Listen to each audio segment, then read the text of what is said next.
हिंदी ज्ञान e learning में आप सभी का फिर से स्वागत है। आज के हमारे इस वीडियो में हम सीखेंगे कि निबंध क्या होता है, निबंध लेखन के कितने प्रकार हैं और हमें किस तरह से टॉपिक को शुरू करना है। चलिए शुरू करते हैं। सबसे पहले ये जान लेते हैं कि निबंध क्या होता है।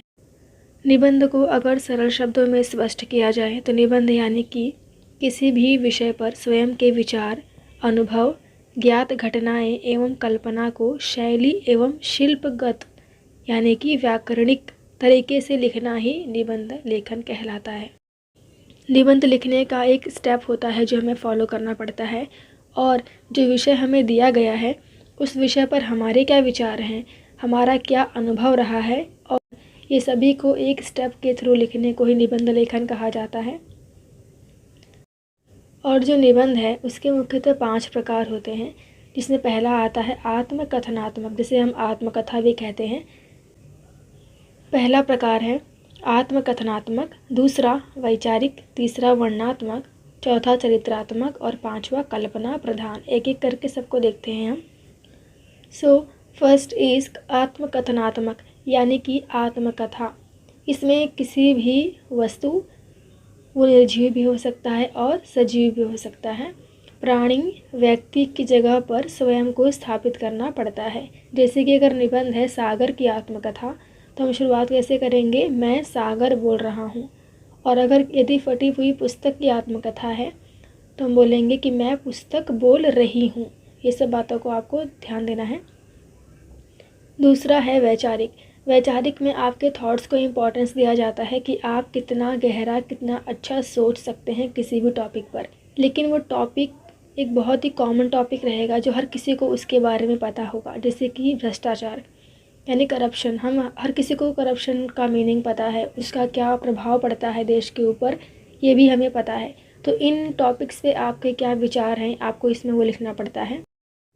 और एक एग्ज़ाम्पल ले लीजिए से विज्ञान के लाभ और हानि, देन दूरदर्शन, उसके लाभ और हानि, टीवी के लाभ और हानि, ये सब में आपके क्या विचार हैं, ये हमें लिखना पड़ता है वैचारिक निबंध में। अगला है वर्णनात्मक। वर्णनात्मक यानी क्या कि जो चीज़ आपने सामने ऑब्ज़र्व की है उसे आपको लिख के उसका वर्णन करना पड़ता है, यानी कि एक्सप्लेन करना पड़ता है अपने शब्दों में।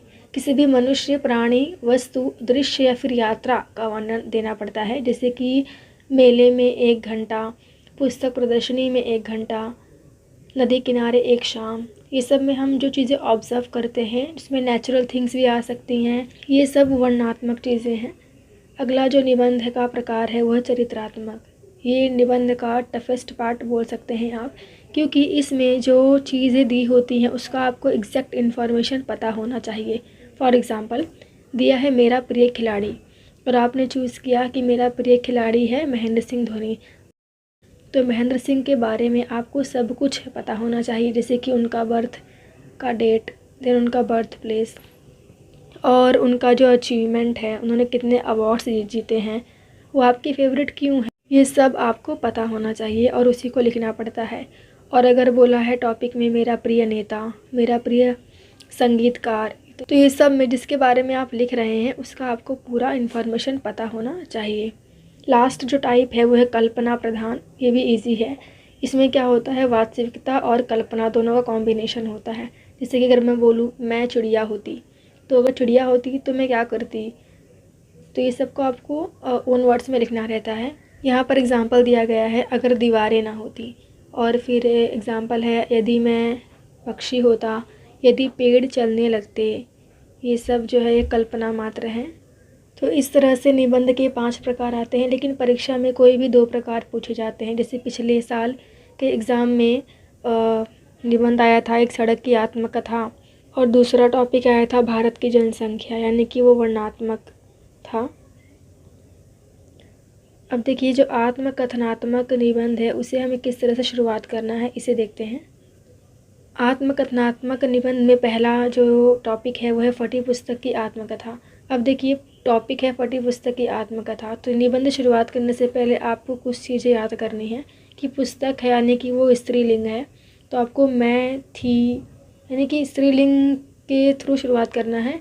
और सेकंड चीज़, जो पुस्तक होती है उसका जन्म किस प्रकार होता है, जब कोई उसे लिखता है, देन पब्लिश करता है, देन कोई ख़रीदता है, फिर उसको पढ़ता है, ये चीज़ें उसमें आनी चाहिए।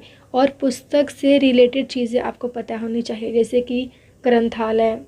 इस निबंध की फर्स्ट पैराग्राफ में आपको इंट्रोडक्शन देना है कि मैं पुस्तक बोल रही हूँ, यानी मैं एक फटी पुस्तक बोल रही हूँ। आज मैं आपको अपनी अब तक की जीवन गाथा सुनाना चाहती हूँ और मैं बहुत भाग्यशाली हूँ कि आपने मेरा महत्व समझा और इस रद्दी की दुकान से उठाकर अपने छोटे से ग्रंथालय में स्थान दिया। ये इसका इंट्रो पार्ट है। अब जैसे कि और एग्जांपल ले लें, अगर सड़क की आत्मकथा, तो वो कैसे शुरुआत कर सकते हैं। मैं सड़क बोल रहा हूँ, मैं आप सबका शुक्रगुज़ार हूँ कि आपने चलने के लिए मेरा इस्तेमाल किया और मैं बहुत भाग्यशाली हूँ कि मैं आपके काम आया और मैं अब आपको अपने जीवन गाथा के बारे में बताना चाहता हूँ। तो इस तरह से आपको शुरुआत करना है और उसके बाद जो स्टार्ट होगा उसके जन्म के बारे में स्टार्ट होगा, यानी कि उसकी निर्मित किस तरह से हुई। अब पुस्तक है तो यहाँ पे देखिए क्या लिखा है कि मेरी रचना एक बहुत बड़े विद्वान साहित्यकार ने की थी, यानी कि उस बंदे ने लिखा, देन उस विद्वान के किसी फ्रेंड ने उसको पब्लिश किया उस पुस्तक को। पब्लिशिंग के बाद कुछ महीनों बाद लोगों ने उसे ख़रीदना शुरू किया। अब यहाँ पर जिस बंदे ने उसे ख़रीदा था उस पुस्तक को, उसने उसे पढ़ा, बहुत उसकी तारीफ़ें की, बहुत तारीफ़ों के पुल बाने, वो पुस्तक फूला नहीं समाया, ये सब बातें हमें बतानी हैं। ये सब के बाद आपको एक पैराग्राफ ऐड करना है जिसमें कुछ बातें आपको इस तरह से बतानी है जिसमें इंसान का नेचर सामने आएगा। कि आत्मकथा है तो उसमें कुछ दुख की बातें भी आती हैं, जैसे कि यहाँ पर पुस्तक ने बोला है कि मुझे वो दिन याद है, मुझे वो काली रात याद है। अब हुआ ये था कि मेरे मालिक ने मुझे अपने फ्रेंड के घर पर लेकर गए, उन्होंने मुझे पढ़ा, मेरी तारीफ़ों के पुल बांधे। उसके बाद घर लौटने के टाइम पे मुझे वो टैक्सी में भूल गए, फिर टैक्सी वाले ने मुझे एक रद्दी के यहाँ बेच दिया, फिर किसी और ने मुझे ख़रीदा। ये सब बातें आपको इसमें ऐड करनी है और एंड में जो पैराग्राफ आएगा उसमें डालना है आपको निष्कर्ष। जैसे कि देखिए यहाँ पे क्या लिखा है, यहाँ पे लिखा है, कई दिनों तक मैं उस दुकान में पड़ी रही और किसी ने मुझे फिर से ख़रीदा, मुझे नया जीवन दिया। समाज में ज्ञान का प्रचार प्रसार करना ही मेरे सृजन यानी मेरे जन्म का उद्देश्य है और एक बार फिर आप सभी का धन्यवाद कि आपने मुझे यह मौका दिया। इस तरह से ये पुस्तक की आत्मकथा समाप्त हुई। अगला जो टॉपिक है वो है मैं हिमालय बोल रहा हूँ, सेम आत्मकथा का ही टॉपिक है। इसमें देखिए हिमालय का जन्म आप नहीं डाल सकते, इस बात को आप ध्यान देना।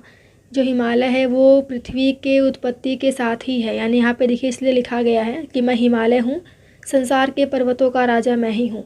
यानी उसकी जो बढ़ाई है, जो हिमालय की खासियत है वो आप उससे आपको शुरुआत करनी है और मिडल में उसकी उत्पत्ति के बारे में बताया। अब यहाँ पर लिखा है कि जब पृथ्वी का उद्भव हुआ, यानी कि जब पृथ्वी बनी तभी से मेरा जन्म हुआ है। अब देखिए इसका मिडल पार्ट में क्या आ सकता है। हिमालय जो है उसकी एक हिस्ट्री है, जैसे कि जो महादेव हैं उनका निवास स्थान रहा है। देन जो ऋषि मुनि थे वहाँ पर तप किया करते थे और वहाँ पे केदारनाथ, बद्रीनाथ जैसे तीर्थ स्थान हैं। तो आपको उसकी हिस्ट्री के बारे में अगले पैराग्राफ में बताना है। उसके अगले पैराग्राफ में हमें बताना है कि हिमालय पे करंटली क्या हो रहा है, जैसे कि लोग घूमने के लिए जाते हैं। अगले पैराग्राफ में हमें ये भी बताना है कि जो हिमालय है उसकी वजह से जो भारत का उत्तरी राज्य है वहाँ पर बारिश होती है और इससे जल संकट भी समाप्त हो जाता है। पशु पक्षी, जीव जंतु, पेड़, फसल, नदियाँ, तालाब सभी समृद्ध व खुशहाल बने रहते हैं। यानी कि हिमालय जो है वो भारत का बहुत ज़रूरी अंग है। और लास्ट में निष्कर्ष बताना है कि वर्तमान समय में जो मनुष्य है वो कितना सेल्फिश होता जा रहा है, अपने स्वार्थ के लिए वह बहुत संकुचित करता जा रहा है हिमालय की जो सीमा है उसके विस्तार को, कभी व्यवसाय के लिए तो कभी पर्यटन के लिए। और इससे जो नुकसान है वो मानव जाति का ही होने वाला है और किसी का नहीं। और इस तरह से ये निबंध को समाप्त करना है। एक और एग्जाम्पल देखते हैं, ये भी सेम आत्मकथा से है, पेड़ की आत्मकथा। अब इसमें आपको स्टार्टिंग कैसे करनी है कि मैं पेड़ बोल रहा हूँ, आज मेरी कुछ टहनियाँ कट सी गई हैं लेकिन मैं पहले ऐसा नहीं था, चलिए मैं आपको मेरी कहानी बताता हूँ। या फिर यहाँ पे देखिए लिखा है, लगता है आज कहीं हवन पूजा होने वाली है, तभी ये लोग मेरी टहनी तोड़कर लिए जा रहे हैं। वैसे मेरी गणना चेतन वस्तुओं में की जाती है किंतु मानता कोई नहीं। यानी कि हर कोई जानता है कि पेड़ों में जान होती है, अगर जान होती है तो उसकी टहनी हम क्यों काटते हैं। इन्हीं बातों को बताया गया है।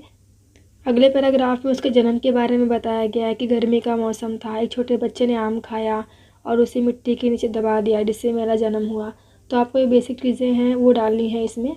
उसके बाद जब वो पेड़ बड़ा हुआ तो उसने क्या सबको दिया, उसका इम्पोर्टेंस कितना बढ़ गया, ये सब भी इसमें लिखा गया है। आप चाहे तो इसका स्क्रीनशॉट ले सकते हैं। और बाद में अगेन एक बैड चीज़ बतानी है, यानी बुरी चीज़ क्या हुआ उस वृक्ष के साथ, कि एक बार वन विभाग वाले आए या फिर एक बार बिजली विभाग वाले आए, जिन्होंने बोला कि इस पेड़ की टहनी बिजली के तारों से टच हो रही है तो हमें इसको काटना पड़ेगा।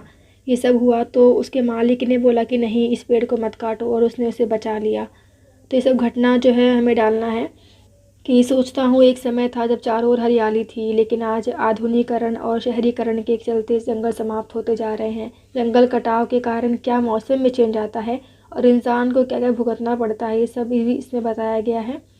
तो जो पेड़ हैं उसे लगाने से हमारा ही कल्याण होगा और हमें इस बात पर गौर करना चाहिए। यानी कि इस पेड़ जो है, पेड़ से मनुष्य को क्या लाभ है, उसे भी एंड में डाल दिया गया है इसमें। आने वाली वीडियो में हम इसके अगले प्रकार को भी देखेंगे। तो इस तरह से 3 एग्जाम्पल के साथ हमने देखा कि आत्मकथनात्मक निबंध किस तरह से लिखा जाना चाहिए। अब देखिए, किसी भी चीज़ को और अच्छे से सीखने के लिए हिंदी में आपको उसे दोबारा पढ़ना पड़ता है। यानी कि अगर आत्मकथा निबंध को आपको और अच्छे से समझना है तो आप एटलीस्ट कुछ निबंध जो है आत्मकथा के वो पढ़िए, ताकि आपको और आइडियाज़ मिलेंगे कि क्या हमें स्टार्टिंग पार्ट में डालना है, क्या मिडिल पार्ट में और क्या एंड पार्ट में आना चाहिए। तो इस तरह से वीडियो समाप्त हुआ। Thank you for watching.